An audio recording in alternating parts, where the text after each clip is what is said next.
Living is so expensive. I need a husband just so that I can live. The hardest part about being single is 100% being able to afford it. In order to improve my financial situation, I had to get a man. You're absolutely fucking drowning financially as a single 29-year-old. Not you. Why do divorced women struggle on just one income? Single moms are really struggling to make ends meet on one income. A growing number of viral TikToks are highlighting the financial challenges many single women face in today's economy. Some creators describe how unexpected expenses, housing costs, transportation bills, and inflation can quickly overwhelm a single income, making independent living increasingly difficult. Others argue that while relationships may provide financial relief, relying on a partner for economic security is not a sustainable solution, and that women should focus on increasing their income, skills, and financial independence. Additional voices point to broader economic realities, noting that younger generations face a much higher cost of living than previous generations did at the same age.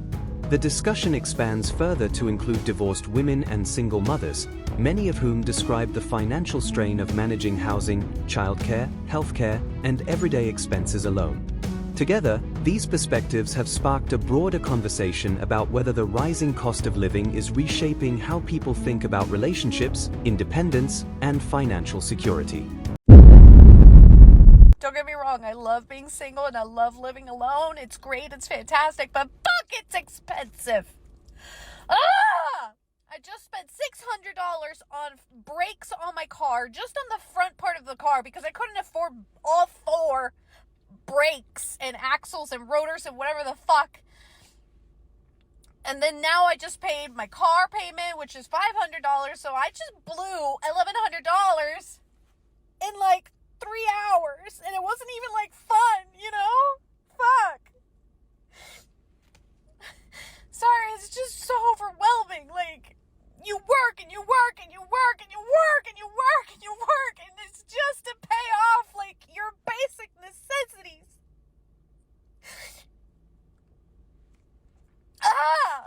And you can't, like, in this city that I live in, public transport, please. If I were to do public transport, it's like asking to get raped, and I really shouldn't be crying because now I have to go to another work event, and now I'm gonna be all puffy.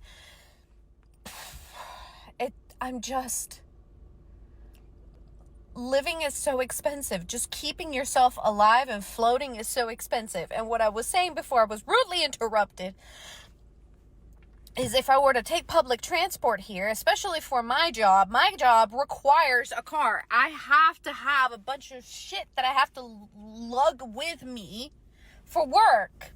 And I can't do that with public transport. I'm venting.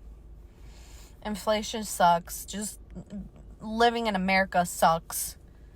Living alone sucks. It's great, but it sucks. Because you have to front all the expenses by yourself. I need a husband just so that I can live. So we can split the bills. Many women claim they could replace a man with 8 inches of plastic and a couple of batteries. Well, how's that playing out for you? I'm having one of those hard days today, guys. One of those days where I really wish God would come on with my husband. Where is my husband? Where is he at? Oh my gosh, I needed somebody to help me with my groceries today, to take them out of my car. And usually that doesn't really hit me, but today I was just like, Lord, what? What is the ETA? And let me reiterate, I will wait. I've been waiting. I've been waiting a while. Do I want a cookie? Absolutely not. I don't want a cookie for waiting. That's what you got to do. But literally, I don't have any other option but to wait. There's not an option. There's not an option to date. There's not an option to settle. There's not an option to do any of those things because God has instructed that. And have I stepped outside the wheel a few times? Yeah. But then quickly you realize that, okay, you're settling. And God is like, yeah, go sit back down. What are you doing? But I just needed to rant really quick. Today's been rough. Every month is rough. Let's just say that. But today has been especially rough. Getting my groceries out of my car by myself. Any other day would be fine. Today, I just really needed some companionship, but I will be okay. Ladies will be okay. There's no big sermon in this. I just felt like ranting today. Keep your flesh in check. I know I'm trying my best to do that every month. We got it. I pay for everything as a single gentleman. I cook great meals, clean my house, fix anything that is broken, and still put money away. It's called responsibility, accountability, and living within my means. I'm having a rough morning. So I'm only making this video because I don't want any other single parent, one income families to do what I did. Around Christmas time, to be able to afford presents, my apartment complex, you pay your rent through an app. Really not that serious. I think it's because I'm getting ready to start my period. That's why I'm so emotional. Allow you to do the Livable app where you can like make payments. What it does is it takes the whole rent out at the beginning of the month and then you pay the 3 payments back, or 2 payments, however you set it up. Once I started it and did it the one time, I could never get out of the cycle of using it. I couldn't get out of the cycle of paying it because I didn't have enough each paycheck, if that makes sense. I don't get my paycheck on Fridays until like 11 at night. So I make my payment at 11. Well, it doesn't process until the next Monday. So this rent paycheck, I haven't even paid rent yet. It's the 6th. So now I'm getting the $50 late fees. So I messaged the Livable app because it's not letting me pay my May rent. And so I messaged them yesterday and I'm like, look, it says it's still processing, but it came out of my bank account. Like, how do I make the payment today so that I don't get the late fees? And she's like, oh, well, the window will be open until the 8th. You'll be good. So I go to pay it today. Well, because there's a late fee, it won't let me use the Livable app. I don't even have enough from my paycheck to pay my rent. $100 short on rent, which my mom has sent me Venmo, but I also use SoFi banking, which I love SoFi, but I can't transfer my money from Venmo to my SoFi. So I processed my rent payment, which I know is going to get denied because I highly doubt they're going to let me overdraft $100. I literally have no money for the next 2 weeks. I'm just so mad at myself for putting myself in this position. Like, I knew the day was going to come where I was going to have to just pay rent out of one paycheck so that way I could get out of the whole being stuck in this cycle of paying that Livable thing. Don't do the buy here, pay your apps. That's pretty much all I wanted to say. Okay, love you, bye. In the entire existence of the minimum wage, it has never supported a family of 4. Tell that bear he'd better get out there and work, he's got to pay half. You're absolutely fucking drowning financially as a single 29-year-old. Babe, it's not you. Things have changed. She's 29. I'm 41. Old millennial here, younger millennial there. By the time I was 29 years old, I had been married for 7 years. I had a kid and I'd bought 5 houses. And I started my married life off with $25,000 in credit card debt and nothing else. And there's just no way that I could have done any of that if I'd been in my 20s for the past decade. 24 years old, I became a real estate agent. I'm going to give one example of how that actually worked for me back then that it would never. There's something called a broker price opinion, or a BPO, that you can do as a real estate agent. It pays a certain amount of money for you to go out and take a couple pictures of a house and give a valuation. Normally they're ordered by banks. I used to do a boatload of these things every month. Like, I was making $7,000 to $9,000 every month just doing BPOs alone, not even counting my property sales. Back then, they paid $50 to $100. Guess what they pay today? $50 to $100. It's not you. We all feel like failures because it is a struggle at best. Work 40 to 60 hours a week for just enough. You could save if you do nothing. No driving. No vacation, no luxury. No extras. I was supposed to go on a date tonight, but here I am, cozy in my bed, which is great. I'd rather be here than with someone's crusty ass son. But basically, so I told my son, I was like, yeah, I'm probably gonna go on a date tonight, just so you know. And he's like, oh, mom, like, I thought you were done with dating. You've had these bad experiences. Like, he's like, it's too risky. And I was like, gotta get back out there. I was wrong, okay? So I start chatting with this guy. We're texting for a couple days. He seems super nice. He texted me last night to confirm and was like, I'll message you tomorrow to confirm the spot and the time to take you on a date that you very much deserve. And I was like, oh my God, that's so sweet. Like, yes, I do deserve this. Right after that, he sends me a link to a guy playing guitar, like lying flat down, like kind of like a piano. And I was like, oh my God, that's amazing. My son plays guitar like that. After that, crickets, silence. So today I don't hear from him all day and I'm like, hey, obviously something's up. I go on Hinge and he unmatched me. And I'm just thinking, like, that's embarrassing. You're 36 years old. You could have just been like, hey, sorry, I didn't realize you had a kid. It's not something I'm interested in. No, you're just gonna ghost and unmatch me. I didn't bother to get ready because I knew something was up. But imagine being a single mom, getting ready, getting excited, and waiting, and this guy just ghosted. But honestly, he did me a favor because I have my book, I'm cozy in my bed. I'm gonna watch a little show. Me and Shay ordered pizza, hung out. I'd much rather be here. But yeah. It's not hard being a single woman. You just call up random guys that you hooked up with from like a year ago or a few months ago, remind him you have feelings for him, and casually throw him $20 while they're there to do you a favor. Trim a bush or fix a fence or hang a door, and then you kick him out and never see him again. That is, until it's his turn again.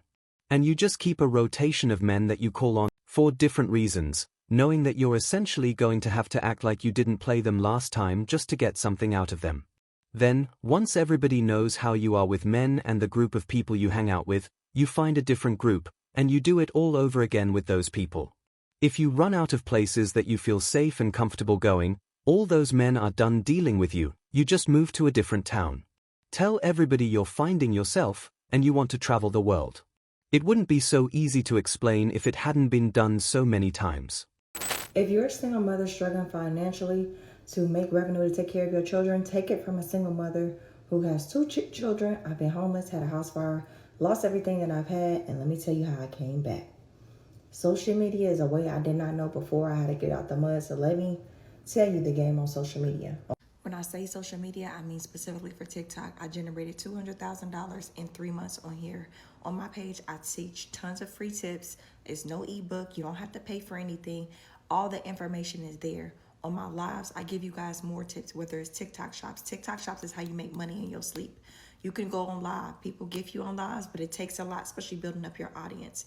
Go in rooms or do trendy things. If you make a video about the election that's coming up or about anything that's trending, the Walmart Burkitts, social media drama, you're going to get more followers from that controversial. Stop going into this thinking your niche is going to be cleaning or stay-at-home mom. Let the platform tell you what your niche is by you're going to look on your page and see what you have the most response to. And your videos, stop starting them with, hey, y'all. If you don't know if you're socially awkward behind the camera, go ahead and record your video and do voiceovers. The people that I see that make the most money with content on here, I've seen 90% of the time they do voiceovers on their videos. I do face-to-face camera. If you do that, you can use the teleprompter feature. When you go in to record your video, right before you hit a filter, hit the little filter area and search in teleprompter. You can use that. There's so many tools that this TikTok has. Even people with millions of followers, they told me I really got my exposure and people started to catch my drift or know about me from TikTok because the algorithm, you can use it to your advantage. I cannot say this enough. Look on my page, go to my lives. I have 30 plus videos of free in the playlist of how to grow your audience. What you need is exposure. Stop getting your head and doubting yourself because your family probably doubts you or people ain't helping. You need to put that energy into yourself. Do the work, which means posting every day. Do the work, which means having better hooks to captivate your audience. Try different niches. Don't get yourself stuck in one thing. And if it don't work the first time, keep going. Because even at 80, I've only had this account for 3 months. Even at 80-something thousand followers, I still sometimes get stuck because it's like my emotion slowing down. No, keep going because you never know when you're going to pop off and when you're going to have that viral moment, when you're going to make your first 1,000, 2,000, 3,000, 100,000 from this platform. Speaking for myself, I never knew this was possible. I started a few months ago. So you keep going. As a single mother, look on my page, and if you need help, come on my live and say single mother, and I'll give you a quick rundown. Their dumbass don't have a prayer. They're out there admitting that all they want is economic support while simultaneously saying they don't want to be seen as baby makers. The level of narcissism is insurmountable. Why do divorced women struggle on just one income? 1 in 5 women become impoverished because of divorce. Women also see a 20% decline in their income with divorce, while men generally see a 30% increase in their income post-divorce. Why is it that this happens to women post-divorce? Have increased financial responsibility, house payment, utilities, groceries, childcare, education, healthcare. There's the legal expenses of divorce. You have attorney fees. You're going to most likely incur some debt because of splitting up assets. You may be getting paid child support. You may be getting paid alimony. A lot of times that's not enough to cover the gap between your paycheck and all your expenses. And if you're like me, I'm the one paying alimony, not him. Like, what happens in a medical emergency, You have an appliance that needs repaired. You have a car that needs repaired. Well, you're already trying to stretch your dollar further than it will go. So we're not prepared for an emergency either. Literally set up for failure because the cost of living is so high right now. Single moms are really struggling to make ends meet on one income because everything is so damn expensive. Look, I've been where you are. I really started to stick to a budget so that I can make ends meet. I asked for help. A lot of times it's really hard for me to ask for help because I have a lot of pride. I continued to work my full-time job, and I am in a situation now where I am looking to make extra income on the side. I ended up finding a side hustle that I can do from home, work off my phone or my computer, and it's flexible around my schedule. If this is resonating with you, I hope that you're finding this information helpful. I sincerely want to be able to help other women just like me. Go ahead and give me a double tap on the screen so that I know that you like what you're seeing, and give me a follow so you can continue to watch for other tips and hacks post-divorce. Imagine digging in a trench 15 to 20 feet underground for 10 to 12 hours a day. Then come home, and you gotta make your own dinner and get yelled at because you want 5 minutes of relaxation, hearing you're never home and you don't care. News. I am now accepting applications for a man because what do you mean it's 10 p.m. at night and I'm outside trying to put air in my tires? What are we talking about right now? What is this? The machine shut off on me and I can't turn it back on. I don't know how to get it started again. I lost the little cap for my tires. The air is just coming out of my tires, and at this point I'm just gonna buy all brand new tires because this is absurd. I don't want to do this anymore, so I'm gonna get back in my car and I'm gonna just pretend that everything's gonna be okay because I don't want to do this. I want to be a little lady. So, you withheld the fact that you had a kid until the day before the first date, and then you blame him for ghosting. If it is true that a woman's children are her most treasured thing, you'd think they would bring them up initially. Right? Because they are important. But, no, you didn't tell him because you knew that many men don't want to date single mothers. So, in essence, you tried to trap this man into dating you. Serious question, when were you planning on revealing this information? The hardest part about being single is 100% being able to afford it. It's expensive to be alive, it's expensive to be healthy, it's expensive to live alone, and it's expensive to be a woman. But when you hear those things, I want you to recognize what's your automatic reaction to them. Because for the longest time, mine was, I wish I had a boyfriend to split the bills with. Or, I wish I had a boyfriend who paid the bills like a man. And when I sat with that and I pulled back the layers that were there, it exposed the fact that I was taught, it's a learned behavior, it's a learned thought pattern, learned belief, whatever you want to call it. I was taught that in order to improve my financial situation, I had to get a man. I wasn't taught in order to improve my financial situation, I need to improve my skills and therefore market myself in that way and advocate for myself. Now, consciously, I do those things. I have learned to do that, but the deep-rooted childhood shit that I've carried for so long was just like, oh, you have a problem? A man will fix it for you because you're just a girl and you need princess treatment.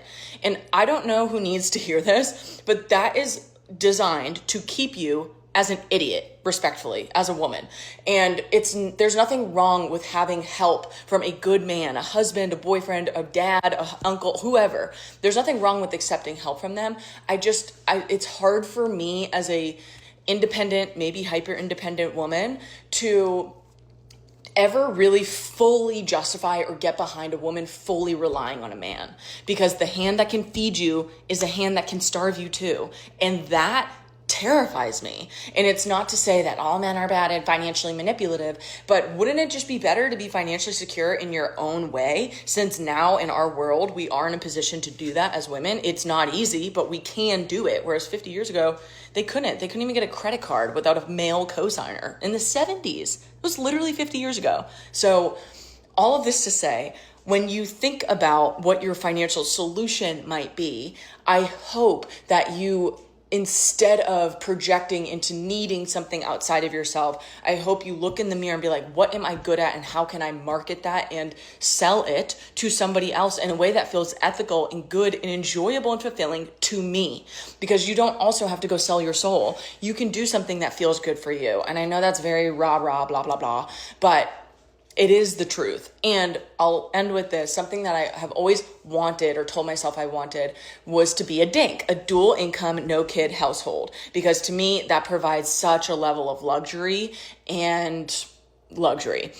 However, my initial thought was like, well, I'm single, so I can't do that, obviously. Hey, let me hold your hand when I say this. You can be a single DINK. Right now, I have 4 sources of income. I'm not saying that's easy. I'm not saying it's sustainable. I'm not saying it's doable. In this season of life, I am choosing that because I want the steadiness or the flexibility of multiple sources of income to not corner myself into one reliance on a business.